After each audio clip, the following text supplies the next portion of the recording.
Hi, ladies. I wanted to come on here to talk about why we become smaller, why we put ourselves in a little box and we shrink ourselves.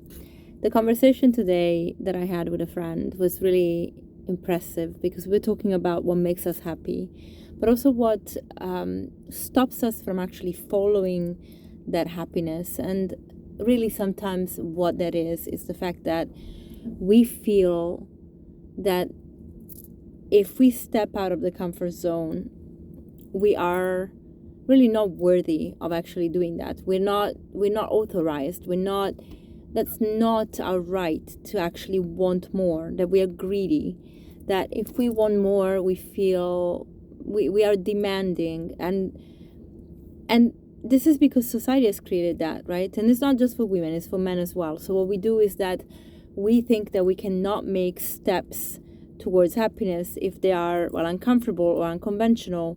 For example, living in Portugal here, I have noticed that, although divorce in big cities is more accepted, there are still places where men and women would rather have affairs and kind of extramarital interactions than actually ending their marriage. And that's because there is a level of status that goes with being married. And if you're divorced, you enter a different kind of box, right? You're somebody that maybe you weren't able to keep your family together. And I think it's the influence of that Catholic patriarchal society that almost tells women and men that they don't have the right to step away from commandments. Although if actually people understood what scriptures were saying, the commandments of marriage actually something very sacred, but it's also it's a partnership, and there are two people that grow together. There is that respect of women and men coming together and really just growing together, having the same kind of ambition and the same aim. And it's not just about having the children and working and looking after the family unit.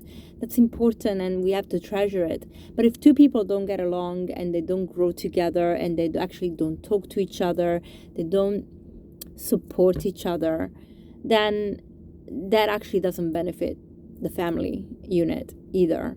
In Kabbalah, actually, we talk about the fact that most of society, for example, the women will have children, and the children will be put in front of the husband, will come before the husband. And in Kabbalah, we always learn that actually the unit between a woman and a man is super important, meaning the man shouldn't be put aside in expense of the children. Not that the children are not happy, but if you keep your relationship with your husband happy, that means that the children benefit from the harmony. But what happens oftentimes is that the mother sacrifices for the children, neglecting the relationship with their partner, with the husband or with the partner, and with the father, and that affects the children. So you have families where the mother does everything for the kids, where everything is all about the children. There is this kind of neglect of the husband and or the wife, depending, of course, but mostly the husband. I'm talking about mothers do that more. And then the children actually are not feeling settled. They feel like something is wrong and they have to get therapy, or they feel really emotional, or they grow up with different attachment styles, most of the time either avoidant or anxious. So there is a lot obviously here to cover. It's not just as simple as if you don't take care of your husband and have a good relationship with him, that's what happens. But there has to be this understanding that what is most important is this unity, because if you grow together, the family benefits from it. If you are distant from each other, the family actually suffers from that distance. So this is a very interesting conversation that a lot of women don't have, because if they had this conversation, a lot of the times actually would mean making the decision to step away maybe from a relationship with children or without children. Equally for men, right? With children, without children, maybe stepping away from that box where I am the father, I'm the provider, I'm going to stay here.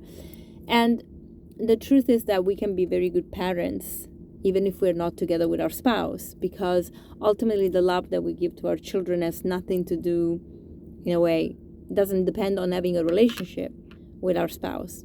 It means that, and actually, if people are mature enough, the relationship with the ex-spouse or with the ex-partner, when there are children involved, can even get better, because the relationship is all about being in communication and being kind to each other, mindful with each other, so that the kids benefit from this communication and this relationship and the support.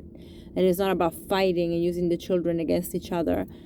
So if we understand that all these things can work, we can step out of these boxes, of these dogmatic approaches to relationships. And when you get, that's one example.